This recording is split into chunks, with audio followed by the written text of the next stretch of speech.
Hey guys, what's going on? Steven and I are in the garage here.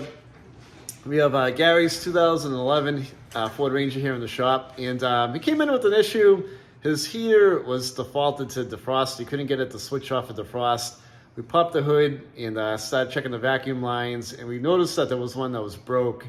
And when this line breaks, it can make your truck default to that defrost. So we'll show you what we found in case it's happened to you. Okay, so this is the vacuum line, and it runs down. Tony's got a better view down here of the round vacuum pod down there, and you can see it down there. Well, this vacuum line runs to it, okay, and this has got to get vacuum off of the engine. And what happened was it broke, and here's the old line right here, and it runs around the back of the intake, and we'll show you where it goes to on the engine.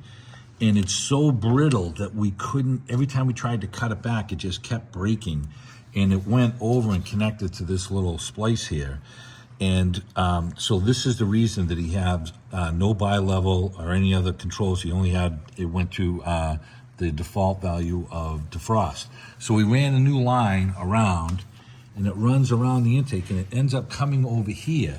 So this is the main vacuum off of the intake, and it was this side over here. So we were able to cut a piece off of the old existing line and slide our vacuum line on top of it. But every time we kept trying to cut this line back here, it's like glass. It was just so brittle, kept breaking.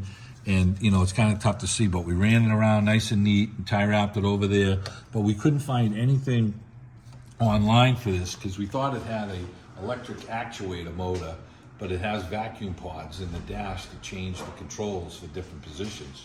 So we did this, and we put the new line on it, and it took care of our problem.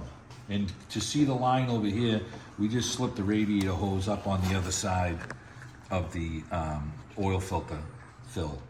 And that took care of it. Just a piece of rubber vacuum line that ran down, and it was a good find.